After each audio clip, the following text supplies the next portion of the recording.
This is Electric People. What's up, everybody? Welcome back to another episode of Electric People.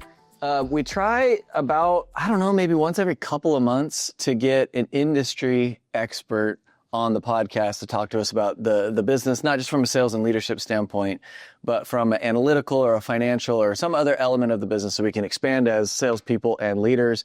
And we have got the best of the best here today. That's you, Patrick. That's very kind of you, Ty. Happy to be here. Thanks for being on, man. I really appreciate it. I've got to know you over the years, but do you remember the first time we met? I think it was when we were integrating the companies. Uh-huh. Didn't I tell you, oh my goodness, you do a podcast and you're making me so nervous because I got to listen to this, see what you're saying. Yes. Because in my role, talking to investors externally. You're like, this is a terrible idea. And then I listened and I was like, wow, that guy knows how to lead a team. That is awesome. Well, thank you, man. So before we get too deep, you've got long titles. So currently, Deputy CFO and Investor Relations Manager at Sunrun. You've been at Sunrun almost 10 years. Yeah. 9 years and 2 months. That flies. Yep. But then before that, and I want to talk about all this and go through your career path, but you were at Credit Suisse, director level equity analyst, head of utilities, power and energy for 10 years. So you've been in renewable energy before. It was cool. Yep. Yeah. Assumed various roles over that 10-year career at Credit Suisse, but yes. Yeah. So we're coming up on a 20-year mark. Time flies. That's that quarter century. Time flies. Which does make you I've always heard what they say about you in the street, just so you know, is they're on the street. What do they say? On the street, they say you got a good reputation. Okay, cool. Yeah, you're welcome there. You're credible. But before I ever met you, I was aware of your work, and people have always said that you're largely regarded as the premier renewable energy analyst, the person that knows how to look at the business and the one that people generally listen to as to how they would think about the business, which I'm interested in your opinion there, but it seems like it's getting easier to look at. And when you first probably got into this space, it was very complicated and people probably didn't know how to It's so incredibly complicated. First of all, that's a huge compliment. I try to be more humble. But, it is a complicated ecosystem. We are a complicated business. And it is fun to try to explain our complex business to investors, to others, to try to unpack it. Yeah. It's interesting because, we have different industries that we compete with for sales talent. And I find myself a lot lately saying, especially with our seasonal group that a lot of them are in school or they're kind of exploring their career path. And so a lot of times they'll find us in our seasonal work. And when they ask us what's the difference between our industry and some of the other options, I always find myself saying XYZ is such a simple business. Pest control, for example, there's nothing wrong with it, but it is a very simple business. Even you start to get into home services with alarms and things like that. That's where I got my foundation. A little more complex. There's some different financing now, and you are doing a residual, payment plan and things like that. And there's some outlay of capital and there's a national footprint and stuff like that. But still, it's pretty simple. The complexity in our business is what makes it fun, though. Yeah. And it's also what gives us a huge competitive advantage. That's right. I think I might be misquoting it, but I think Ed had a good quote, which was, we didn't get into the business because it was easy and simple. We got into the business because we thought it could be easy and simple. That's great. And it took the whole company, the whole team a long time to reach the point we're at today. But the complexity is what makes it exciting. And it's not just the Sunrun model, it's the industry in which we're operating it. The energy space is a really complex space. Does it have to be, though, or is it complex because the old way wants to preserve the old way? And so there's a lot of that, yeah, for sure. This is what drew me to this space, right? When you think about energy, a lot of how it's generated and delivered was set up 100 years ago. Yeah. When you think about moving to, from a centralized model to a decentralized model, you're changing the paradigm so much and disrupting some very entrenched interests. But it is a complex system that needs to deliver power reliably. But what was clear to me is the opportunity for distributed resources to deliver power reliably and more affordably was so obvious, and it was going to change a multi-trillion-dollar industry. That's what drew me to Sunrun. So you went to NYU. Mm-hmm. So Stern School of Business. Wanted to get into finance. Didn't know exactly what. Wanted to be in New York. Loved being in New York. Loved, the educational experience. where are you from? Denver, Colorado. Oh, you're from there. I know you live there. Yep. Born and raised. So you went out to New York for NYU. Yep. Okay. Yep. It's a fun transition. Yeah. But yeah, born in Denver. Family's still there. We live there now. Where in Denver did you grow up? Like, what high school did you go to? Went to Kent. Oh, okay. Yeah. Where is that? Cherry Hills area. Oh, okay. Yeah. So I did my senior year of high school in what's now Centennial. That's right. Okay. Yeah. Right there. So I grew up in Seattle, and then I moved my senior year to, it's now Centennial. It was like, I guess, Aurora when I lived there, kind of like the outskirts of Aurora. But it was remote. Like it was like that area where we were moving into was like fields and stuff. And now I go back, I don't even recognize population growth. And I mean, not just Denver, it's everywhere, but it's just been crazy. That area is awesome. Yep. Cherry Hills that's like a great place to grow up. So then you left the wide open spaces, went to New York, got into finance. Yeah. So what did you see often tell the story of like Sunrun's like origination story of like these two like Stanford students that were looking for a capstone project and they found opportunity in a really complex tax code that they thought they could make simple, which essentially and operating business and operating tax code for sure. There's a lot of opportunities for value creation, and an encouragement of building out these resources vis-a-vis the tax code, but also, the operating business is really complex. And I think they saw the opportunity to build a big operating business as well. But happy to go in any direction you want. Well, is that similar to what you saw? Because when you were in school looking for your way to make an impact in finance, it's just so different from my path and a lot of the path of those listening. How did you select? What opportunity did you see? Mm-hmm. It's a great question. So I was studying finance. I wanted to do an internship. I got an internship at Credit Suisse. It was a great opportunity. I had an amazing mentor. I was in the quantitative equity research group, which did like statistical analysis of how equities trade, how stocks trade. Had no idea what that was prior to getting the job. I remember the interview was pretty comical. He actually admitted afterwards, he called me in because he didn't believe my resume. He didn't think I could do a lot of the stuff that was on the resume. And he took out a sheet of paper. I think on my resume, I said I knew like VBA code or something, which I don't know, 15, 20 years ago, whatever it was I guess the way to program in Excel. And now I guess you said AI do it. But he said, all right, here's a sheet of paper, write down the code that will do. To get an internship? To get an internship. To get the opportunity to work 80 hours for next to nothing? Exactly. Yeah. Exactly that. And I wrote out like by hand the code.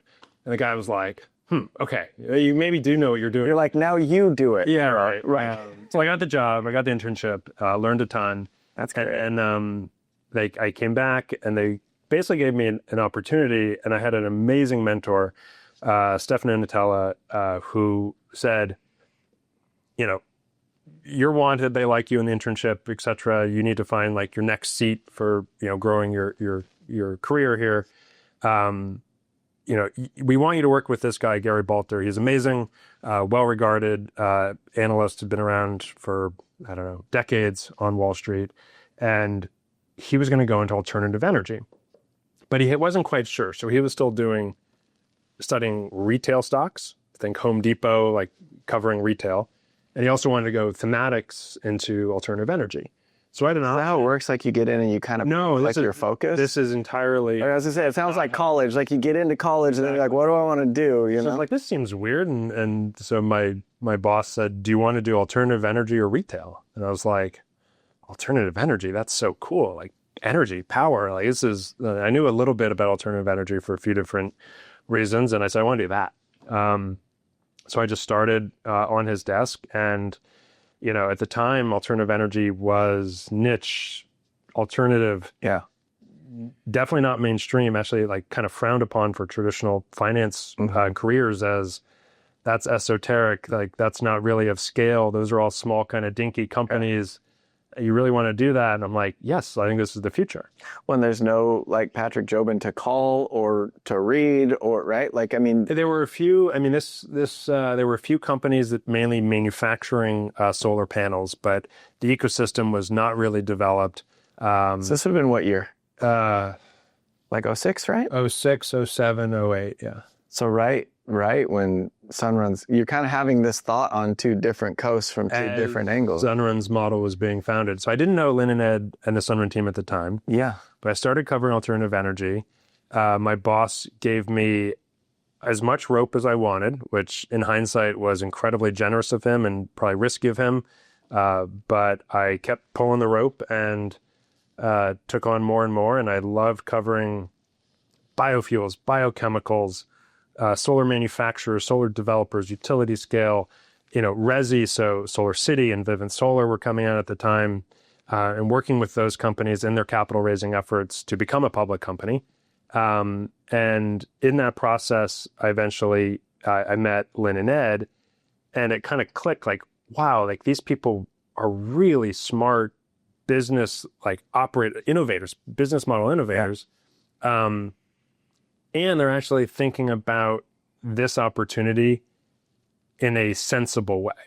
Sunrun was the first company I met with, the team I met with, that actually was talking in terms of net present value and the way to measure profitability in their activities. So they had kind of the cause with the practical, like measurable business sense. So, the challenge in the sector was, at the time, Solar City was focused on lowest cost per unit. Well, cost per unit is one part of the equation. It's value of the customer and the cost to create that customer. So I remember as an analyst covering Solar City and working on their IPO and following their stock, having to kind of back into new ways to think about actually measuring what they were doing to track their performance in a way the company wasn't even disclosing.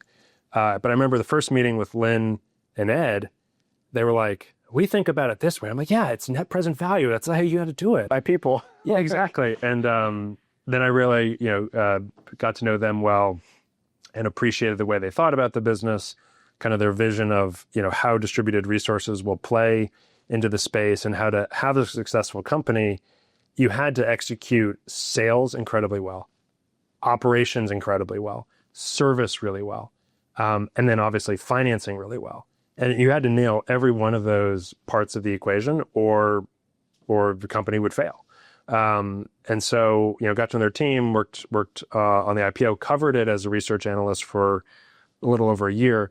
And it's a complicated business. And so I'm not sure people know, like the role of a research analyst is to write research reports to evaluate a company's performance, their position within an industry, to make predictions. Of course, there's an element of predicting if a stock will go up or down, but it's also just to know the industry, the evolution of an industry, and to try to understand, how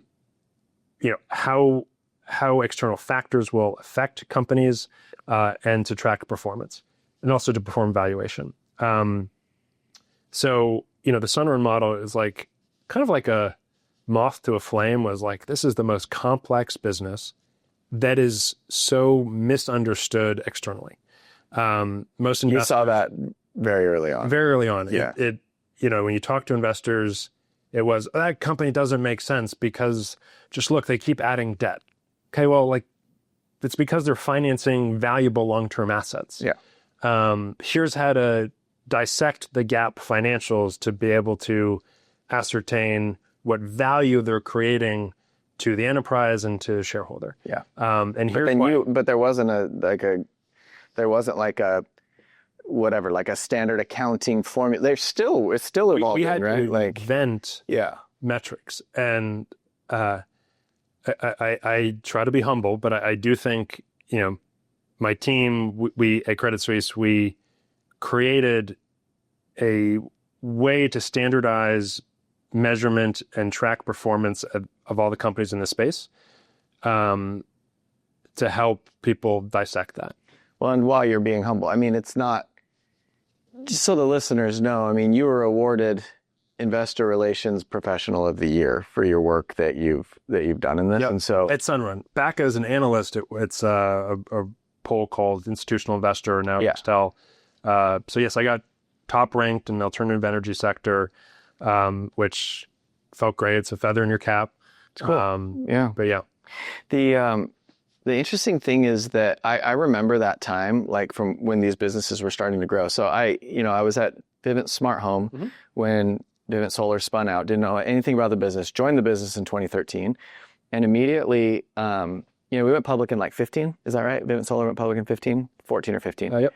And I remember all of the conversations of like, oh, well, Solar City's measuring it wrong, and they're really aggressive, this is how we measure it, and this is how Sunrun measures it.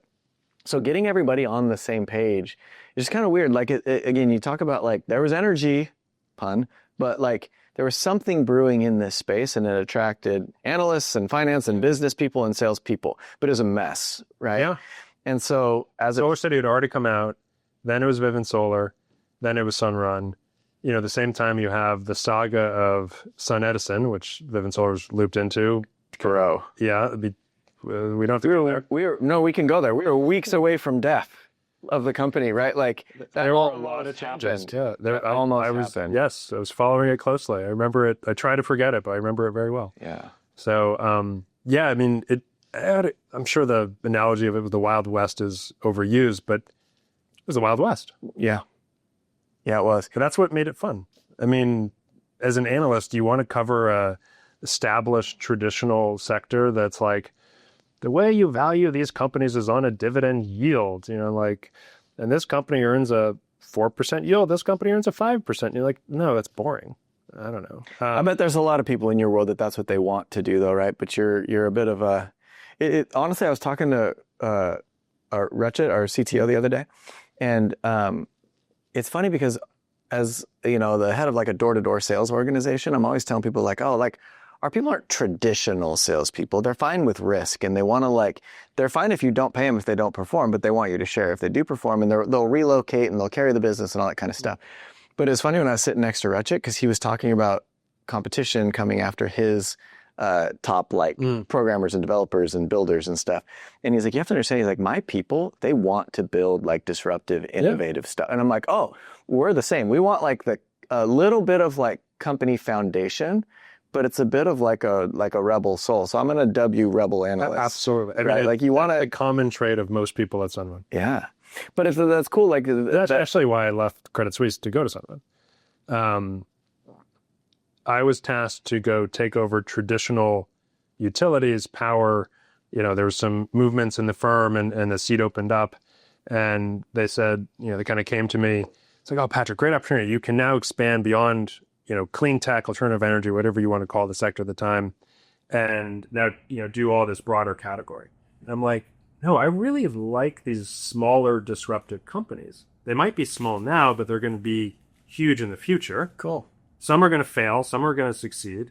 And I remember I was kind of told, just kind of, those are small. You can kind of like half-ass those and like cover them a little bit, but like focus on like the big mega cap utilities. And it's like, that doesn't get my juices flowing. I'm like, I don't want to do that.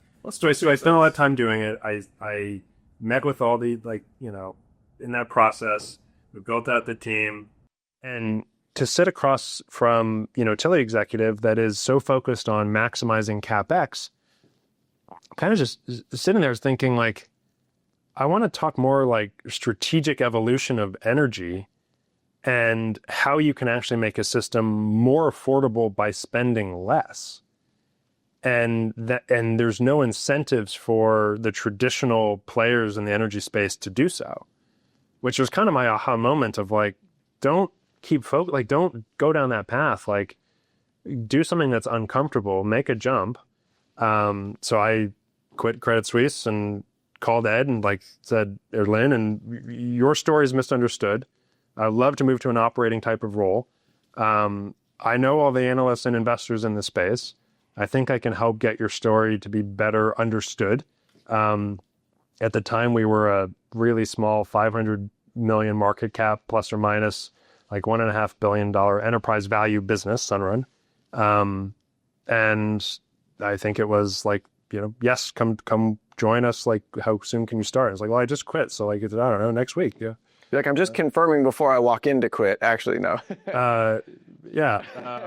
So it was just a quick change, but I'm drawn to what we're doing here is building, like, it is so obvious the energy system will move to a distributed architecture.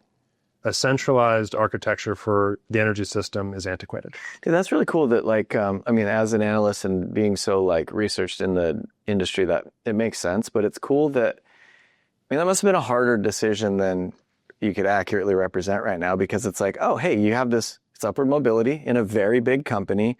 It's a feather in your cap. It's validation. Yep. It's a career path. But then to say, like, actually, this thing stands to be disrupted. These are small companies now, but if it becomes the future, then it's like, those are there's one or two, like, pivotal career decisions generally that it's like, what if you had gone the other way? And then you're still sitting in that chair, still retail, not alternative energy. I thought that too. All these little points, but and it was a big risk because this is a small, tiny company, out in San Francisco, and it's a lot of risk. Only doing, it was like 80 megawatts a quarter, if I'm mistaken. We're now doing obviously way more than that. We're like 10x the scale in terms of enterprise value. So like we've grown massively. Certainly you got to be risk appreciating to make that jump. But I do think it's the future, right? I mean, it's important. Like, it's important across the business. Like, this is one of our values in direct to home is revolution. Like, I had this thought that, like, imagine like Revolutionary War, right? Like that, like kind of an unwinnable logistically, or like at the onset, that looks unwinnable, right? Like that war. But you probably didn't have people fighting in that war being like, hey, Mr. Washington, this is like hard. Because you'd be like, this is a revolution. This is like, what? Right? Yeah. And so it's good to find like revolutionary people like embedded throughout the company, because I think a lot of people probably misunderstand not your role and position, but like your end, like what you're actually trying to do. I think a lot of people look at it like, oh, okay, you're guiding us towards stability. Like the thought is revolution, road to the revolution. When you're upending and when you're disrupting an age-old institution, I've learned that those institutions don't want to be disrupted. Of course not. And so it takes this passionate spirit of like caring about what you do to like get things done. And for me, I get to see it more often, but it's very encouraging to see that exists across all sides of the business, not just the people that are meeting with people in homes. Like the same energy that our leaders feel to like, I have to help this person understand why this is important.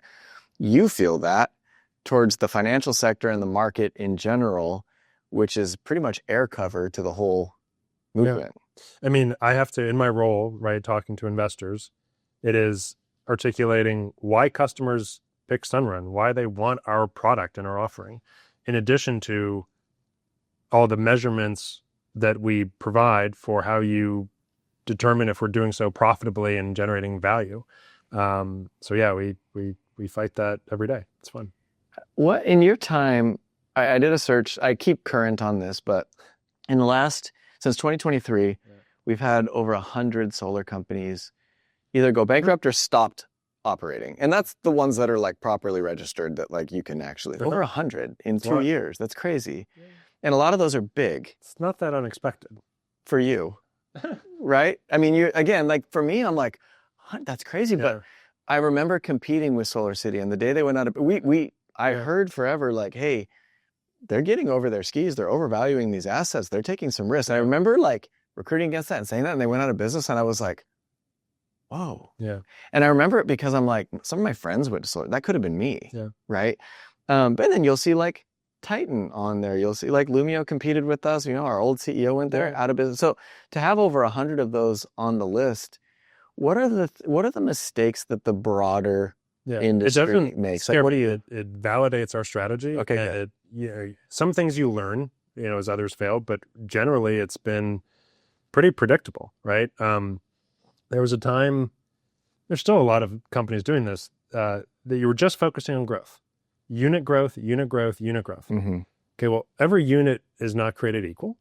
And if you're generating that type of top line growth, you might be doing so at inferior economics. If you have inferior economics, inferior margins, you can't sustain the business. And so, again, back to kind of the genesis and strategy of Sunrun, we've always prioritized unit margins over volume. Yes, you want to grow. Of course you want to grow. But you want to grow in a disciplined way that's generating value. You want to be growing in the right markets, right? There's a reason we're not in all 50 states. You want to be offering the right product. There's a reason we focus on storage, right? For a host of reasons. And all of that's culminating in good unit margins with a balance between growth and profitability in a way where we can have a strong, sustainable business that's generating value to customers, obviously to our sales force, to all of our employees, and obviously our shareholders, or all of our capital providers, including shareholders. And that's critical. What are some of the key mistakes that these other companies make? They've tried to grow so quickly. They've had, there's a few. So one is not being vertically integrated makes it really difficult to control quality end to end. So if you've completely separated the sales experience, the fulfillment experience, the financing, apparatus, the servicing, it's really difficult to control both capacity between all of those different steps to make sure you're always lockstep, the orchestration between all of those. And that's where, many have failed. And it also leads to a poor customer experience, which is critical. It's like one of the things I see Sunrun doing right, and it's very deliberate with our management team. Mary's focus is absolutely the right one, which is you have to focus on customer experience. If you don't have good customer experience, everything else struggles, right? And of course, you also need to execute financing really well. You also need the company to be aligned across all aspects on generating cash, right? That's how we've collectively, view our profit kind of metric in addition to the long-term value of the customers. But, companies that don't have that focus have all pretty much failed. Now, there's also a big policy shift, right? 25D going away is a huge disruption to the industry. Evolution in policy, right? The incentives afforded to this industry or compliance measures in the industry are difficult to navigate, and you have to really be on top of it. So some of the failure points of other companies have been mis-executing against those policy shifts. We have at Sunrun by far the best policy team. We by far have the best tax team. We by far have the best capital markets, project finance team on tax equity and debt. It requires all of those different groups to work incredibly closely and to be aligned with fulfillment, right? So installation activities and what we're doing at the top of the funnel in sales. And have the same incentive, right? Because if you're not vertically integrated, all those different entities, they also ultimately want self-serving different things. Exactly. Yeah, that's exactly right. Yeah. And so a unit margin focus has generally been how we've oriented, structures, compensation, and just alignment across all the different parts of the business. So I think we're all rowing in the same direction, which is critical. So why don't we see other companies trying to vertically integrate now? I mean, it takes a long time and a lot of at-risk capital and a lot of learnings to get to our scale and to have the footprint we do. Sunrun, we're 17, 18 years in, something like that. Took us a while. And during very specific times and seasons, and right, I look at a lot of, I agree with you that right now, I think our management team, this collection of people at this time focusing on the right things, it feels as cohesive to me as it's ever been. But could we build the exact same business if we started today? I mean, you think about it, that was... It take as many years and think of all the learnings you've had building your organization. I know. All the interest rates and incentives and all those things. So do you think that there will be, what we hear oftentimes with our sales competition is, oh, we're better than Sunrun. And I'll always say, well, we're the only company of our kind. So better. It's almost like saying, okay, is this BMW M3 better than a Ford Raptor? They're very different, right? And so maybe talk a little bit about the differentiation that the scale at the time that we created it has afforded us now. I mean,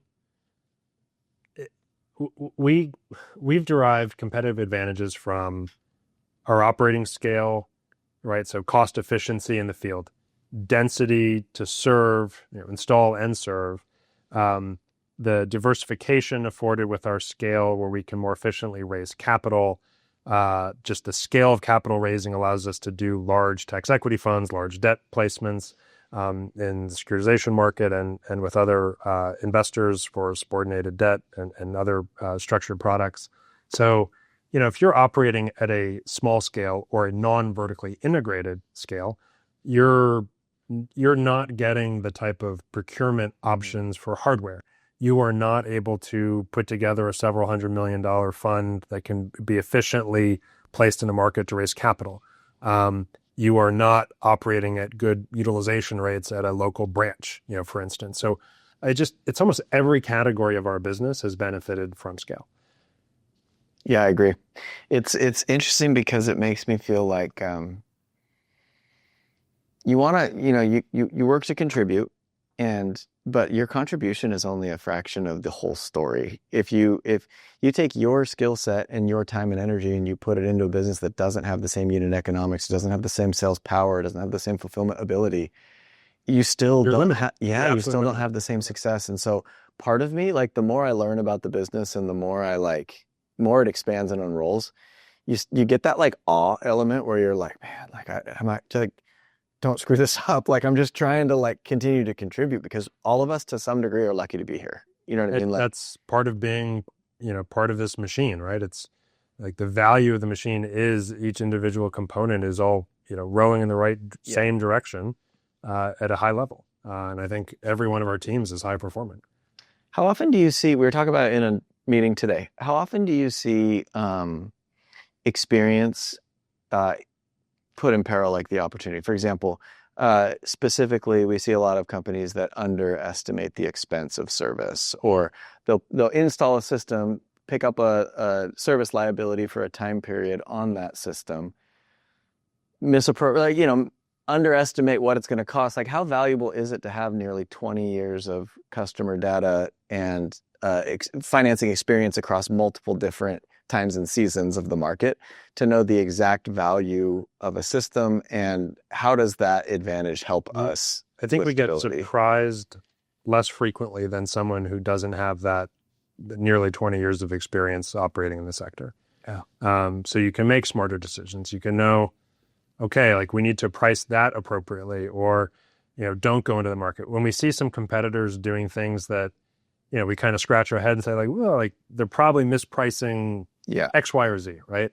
It really shows that, our knowledge, our collective knowledge in history, is a huge advantage. It's also the fact that, our nearly 20 years of history of operating these assets, shows us how systems perform, what the cost to serve is, and then we can show customer payment performance, all of these measures that are critical ultimately to raising capital. And if you're raising capital at the asset level more efficiently, that allows you to, earn a better margin, right? And generate more cash. And so it's all a virtuous circle on, operating efficiently, knowing as much as you can. I'm not going to say we know everything. Of course, you learn every day, but to be a really good operator. Feels like the business that we started, at least the business I was a part of when we came into this, like there was kind of the three vertically integrated companies, right? There's SolarCity, there's Sunrun, there's Vivint Solar. We all kind of set out to do the same thing, a little bit different methods of like procurement, like sales procurement and stuff, but for the most part, structured very similarly. SolarCity went out of business, Vivint Solar and Sunrun merged. And it felt like the business that we started was, hey, we're going to go out and we're going to get these power contracts. We're going to effectively leverage tax equity and good economics to turn this into like a long-term asset that's profitable. So that's like one part of our business now. It seems that the universe or like humanity has served us up a whole other opportunity that we're very well, I think strategically, but also a bit lucky to be in the situation where now we have data centers coming online. Now we have utility companies that we're starting to see maybe what you saw the early seeds of, where it's like this probably won't be sustainable long term. It's big, heavy, and old, expensive to maintain. But I feel like we started a company that would get solar contracts, and we're actually now in a multi-pronged company where it's like we can sell power back to utility companies. We can provide energy in a tapped out spot for these data centers that have these massive demands. What excites you about the opportunity that's unfolding now that maybe you saw coming, but I certainly didn't? Moving to be a dispatchable energy resource is the most exciting thing we're doing. And we started this transition in 2017, right? At the time, batteries were really expensive, not super available, and there was only a few suppliers. Yeah, we would talk people out of them. Customers would be like, "Oh, no battery." You're trying to like desperately grow a battery attachment rate, but as we learned more and the storage technology became more affordable, and utility rates continued to increase, and utilities continued to complexify the rate structures exposed to customers with time of use rates, et cetera. What became obvious is kind of this wedge that was emerging. What we're competing against is getting more expensive, structurally getting more expensive. The demand is increasing for electrification, AI data centers, et cetera, all going into it, electric vehicles, all the load that's going into the system. Utilities have a financial incentive to spend as much as they possibly can, right? I mean, they are paid to grow their rate base. And so you're also replacing long life assets with systems that have inflated in cost. So like structurally, utilities are spending, I think, 2.5 times their depreciation expense in new CapEx, which just means that like the per unit cost of the system is continuing to go up. So that's what we're competing against, right? That's how you said there, like the utility company is paid to increase their rate base. They're not making more power. They're not providing an extra service. The way you increase your rate, it's not like more people are moving. Be careful what I say. I think that's the financial incentive that has been established. That's what exists. The model. Yeah. And the regulator is meant to be there to help ensure fair, equitable rates and to make sure that we build an affordable energy system, not necessarily through the monopoly regulated model. Yeah. Now, but the result has it gone up or down over time, right? Like the utility rates are increasing. Of course. So the structure, but then it's very obvious. So that's right? the top line. And now what's happening in our business? Scale is increasing, so we're getting economies of scale. Technology is continuing to improve.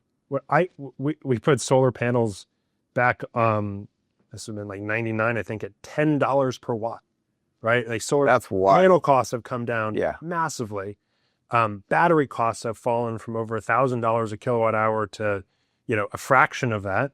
And so now like our costs are coming down. What we're competing against has generally been increasing. And now you're kind of at this point where we've reached material scale to be a solution to solve acute power supply issues, whether that's solving it at the customer level or to the grid level. I think it's inevitable that our resources are viewed as a solution. Finding the right compensation scheme for leveraging those resources efficiently in this ecosystem is going to take time, but it just seems inevitable to me. So the evolution that we shifted to in 2017 to make sure we're doing dispatchable energy resources more than just solar was a critical pivot. And Mary and Paul and their leadership to help the company, making sure you're not trying to disincentivize selling the storage, I think is a huge shift, right? And also view it from the customer lens. We're now offering something way more than clean, affordable, energy. You're now providing resiliency at the home. Like it doesn't matter how many centralized resources you build, you're still prone to a tree falling on a power line and the power going out. Like you need on-site generation and storage to back up. And then we can leverage those resources the 99% of the time the grid is operating to make the overall energy system more efficient. So that's like what's most exciting, I think, about our model. And it's awesome that we are, over 70% storage attachment rate at this point. So, sales team, thank you, has, we came around. Appreciated that, like, this is the better customer offer. This is the more valuable resource. And then financially, what we're going to do to leverage these resources as a valuable energy resource to the grid, I think will be financially really exciting for both customers and our shareholders.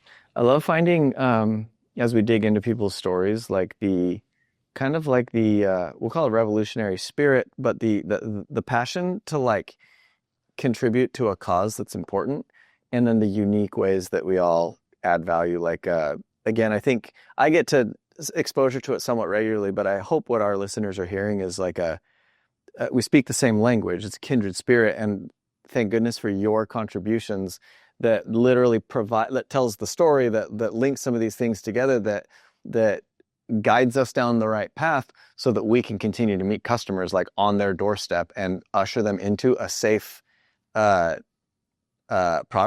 that increases ultimately their freedom and optionality, right? Absolutely.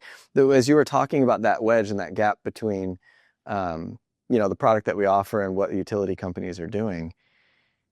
I've been shocked at utility companies' willingness to just kick the can further down the road. They're like, it feels sometimes like, okay, well, we'll figure this out later. For now, change the rates and charge them more. And it's like, eventually we're going to have to deal with I think this. the smarter ones are coming around. I think so too. Start to appreciate this isn't small scale too expensive. They're actually saying like, this is more meaningful scale and can be part of the solution. And maybe that's fair. Maybe early on. Taking time. Yeah, well, and honestly, maybe like this is the cause that I'm in. And so maybe what is obvious to me, they still look at with a little bit of risk. Maybe they look at We'd like it to be a faster transition, of course. Yeah. And can they support us in things? But now to have 50% of the batteries in market be Sunrun owned assets, to now start to see these partnerships evolving. I always say that like consolidation and partnerships generally happen not through hostile takeover, but when the solution is better for both parties. Like Exactly. Vivint Solar and Sunrun. It's like coming principles, together. Ground principles. That's right. What makes the most economic sense? Yeah. Just start there, and then you can spin up how you actually go to market and how you structure compensation schemes, remuneration schemes, and energy markets. But yeah, like first principles, how do you build a more efficient system? Yeah. Yeah. So I've been fascinated that the more policy, technology, human advancement happens, like energy is it's core to all of it. Like civilizations thrive based on their access to energy. Absolutely. And being affordable and being reliable. And I think for the first time, at least in my like consciousness, like that access is at risk to some degree, right? Like you have competing interests for a limited amount of power. And so I'm waiting for, and I would love your take on this, but when does the aha moment happen? It's clear to you, it's clear to me that it's going to happen, but like we're starting to reach more meaningful scale where you can't disregard the size of our asset base. I mean, 10 years ago we were tiny. We're still a drop in the bucket, but we're starting to be, wow, like that's a real gigawatt size asset base. Mm-hmm. So you're seeing that in your conversations, like it's getting pretty hard to ignore.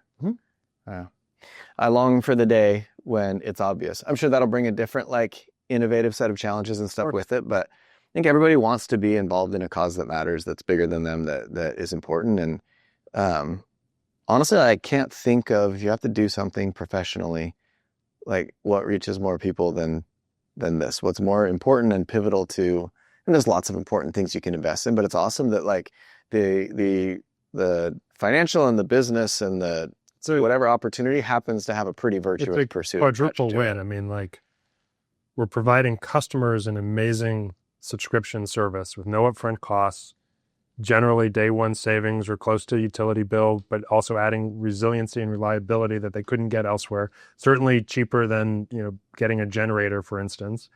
We're helping the system become more reliable for all consumers attached to the system. We're obviously financially rewarding, our team that's producing these results across every different category, and earning returns for our capital providers and helping the environment. I mean, it's just kind of win. Yeah, rare.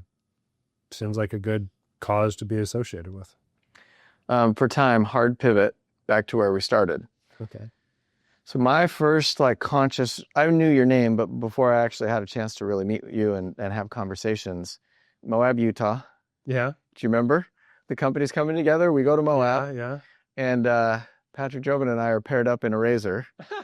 with a very hesitant controller. Remember, You always want your accounting team to be very risk adverse and process and control oriented. So yes, that was she was good. Yeah, but I was told, I'm like, hey, you're gonna be with our head of investor relations and everything, and I was like, okay, so I'll drive the machine. Yeah. And I drove for a while. We're going up rocks and crags. Yeah. And then Jobin took over, and Jobin can drive a UTV. Yeah. So little you know. Okay. Now I'm like, okay, mutual respect. So it's Saturday at 3:30 p.m. Ideal Saturday. Where's Patrick Jobin? All right. And what are you doing? With the family. I'm not ATVing or something. I'm with the family. Right. But are you on a specific ranch? Perhaps. Yes. You're going where the yaks. Yes. Little known fact. We family has a Tibetan yak herd on a remote ranch. They live happily at 10,000 feet in an off-grid, solar-powered with battery little cabin. I don't get there that often, but it's a gorgeous little place. I like to think like it's Saturday at 3 and you're tending to your yak herd. No, not my area of responsibility. I love it. Or skills, but.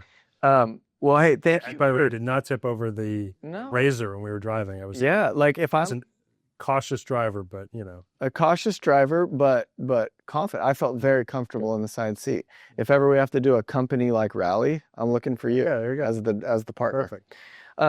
Hey, well, thank you for taking time with us today. I know that you have a lot going on, but I think it's very important for sellers and leaders in this business to understand the business and to really understand kind of like the multi-pronged like focuses that make this place work. And it's very insightful. Every time I have a conversation with you, I learn. And so hopefully this has been helpful to other people paying attention. And honestly, like, I really respect your expertise and I'm very grateful for you. Like if I honestly worry a lot about the story that gets told. I know that there's so much opportunity here, but how it's framed and how people see it matters so much to propelling the opportunity forward. So, well, thank you for everything you're doing with your team too. It's when the companies came together, it was, it was like Sunrun was missing this direct to home sales avenue, and like Vivint, you guys were amazing at this, the sales kind of channel, and so it was such a perfect combination of companies bring stuff together. And yeah, it's been great to get to know you over the years, and I had all the respect on the team you've built, and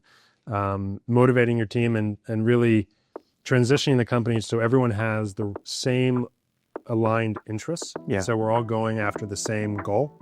That's how we're going to be most successful. I agree. Thank you. Thanks, Todd. Thank you guys for joining us. This has been another episode of Electric People. If you like what you hear and are interested in joining the team, DM us on Instagram at RunXStreet. What are you waiting for? Shoot us a DM and let's get going.